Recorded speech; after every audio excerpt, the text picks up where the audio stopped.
Mel Gibson sat back in his chair during a quiet conversation, the kind where the air feels heavier than usual, and spoke in a tone that didn't sound like performance or promotion.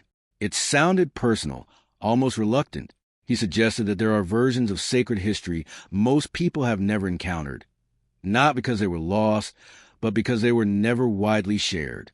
He hinted that somewhere beyond the familiar structure of widely accepted scripture lies a deeper, older collection of writings that frame the end of human history in a way that feels less like spectacle and more like a mirror.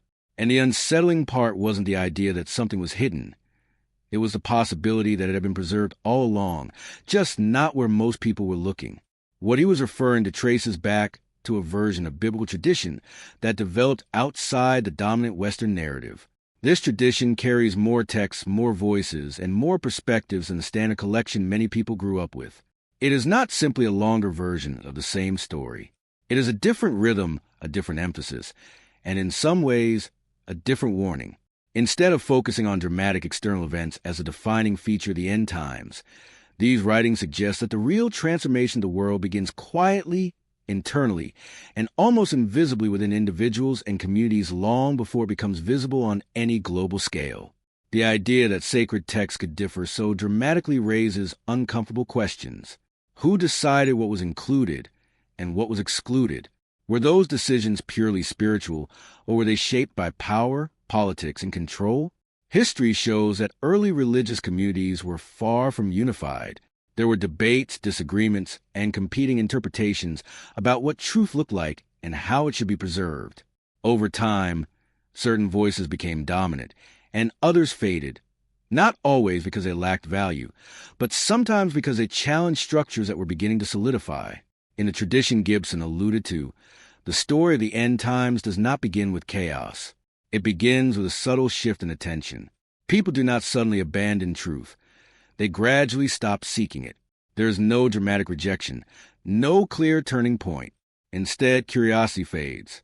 Questions become inconvenient. Reflection feels unnecessary.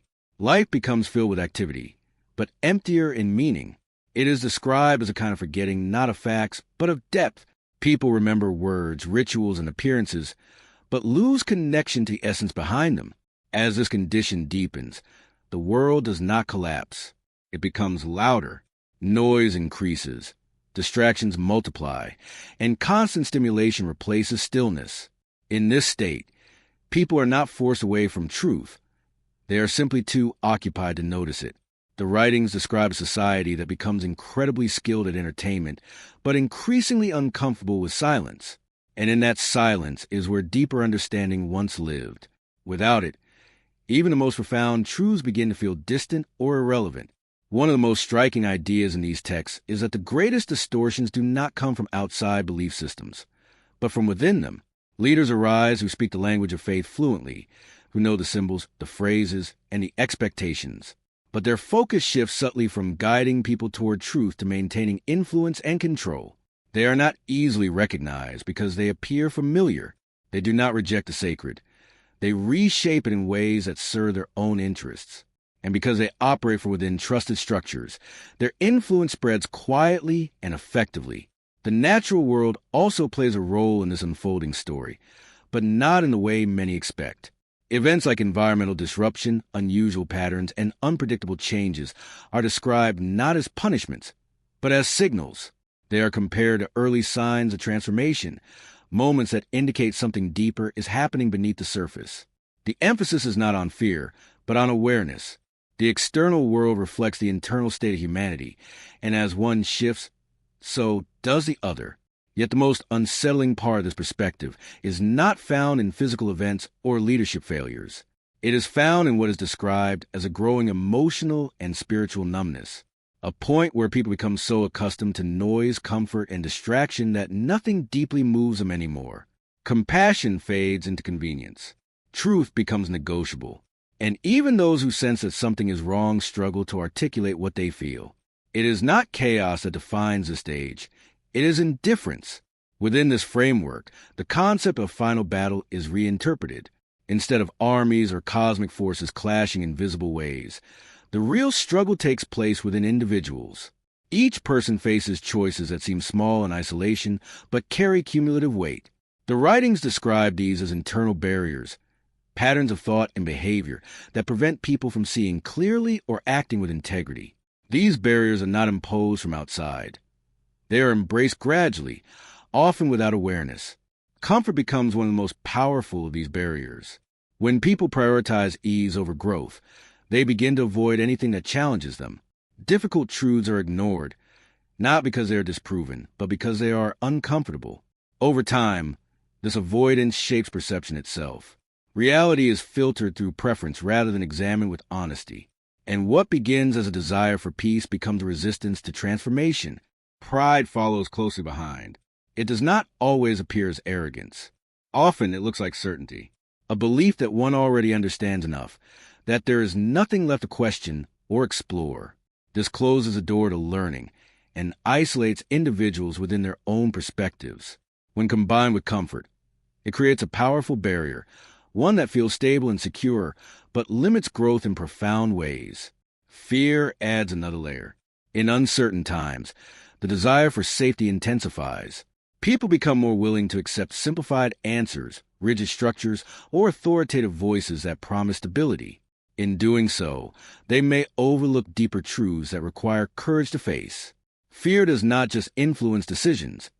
It shapes priorities, often narrowing focus to immediate concerns at the expense of long-term understanding. Distraction, perhaps more than any other factor, defines the modern expression of these patterns. Constant engagement leaves little room for reflection. Silence becomes uncomfortable, even unfamiliar. Without moments of stillness, it becomes difficult to process experiences or connect with deeper insights. Life becomes a sequence of reactions rather than a space for intentional awareness. Another subtle but powerful influence emerges in the form of selective community. People naturally seek connection, but when that connection is limited to those who share identical views, it creates an echo chamber. Within it, ideas are reinforced rather than challenged. Growth slows, and understanding becomes narrower. What feels like belonging can sometimes become isolation from broader truth. There is also a distortion of compassion itself. In its healthiest form, compassion encourages growth, accountability, and transformation.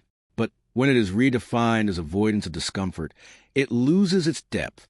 People may excuse harmful patterns in themselves or others under the guise of kindness, preventing real change from taking place. Perhaps the most surprising barrier described in these writings is the misuse of religion itself. Rituals, language, and traditions can become substitutes for genuine connection and understanding. When belief becomes performance rather than lived experience, it creates a surface-level identity that lacks depth. This is not a rejection of faith, but a warning about how easily it can be hollowed out if not grounded in sincerity. Despite the weight of these ideas, the overall message is not one of despair. It suggests that awareness itself is transformative. When individuals begin to recognize these patterns within themselves, they gain the ability to move beyond them. Change does not require dramatic external intervention. It begins with small, consistent choices, choosing truth over comfort, curiosity over certainty, courage over fear, and presence over distraction.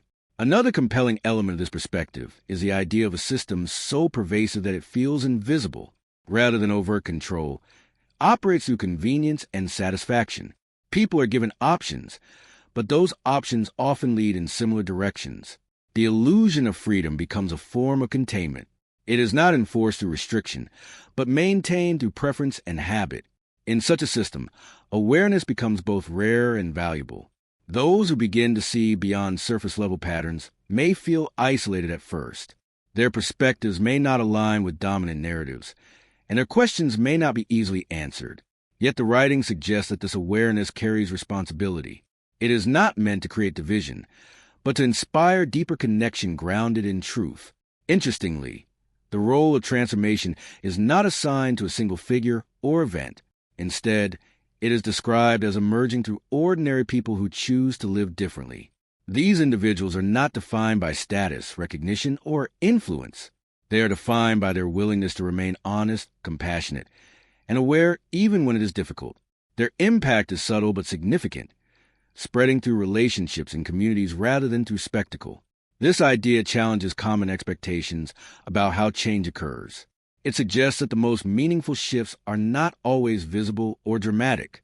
They unfold quietly, often unnoticed by the broader world. Yet over time, they reshape the environment in which they exist, creating space for new possibilities.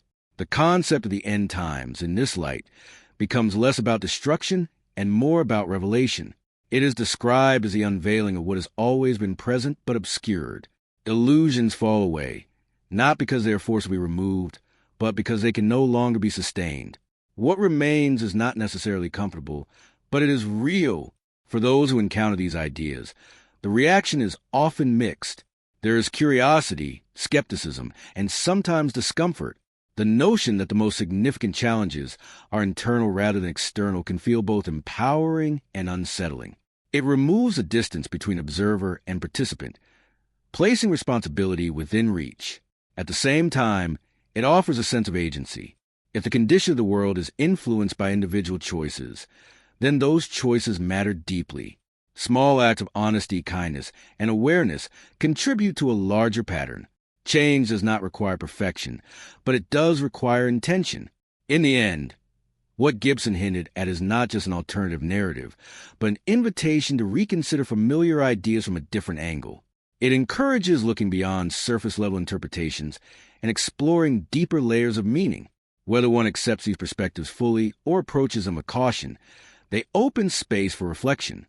And perhaps that is the most significant takeaway. Not a definitive answer about the end of the world, but a question about how we are living within it right now.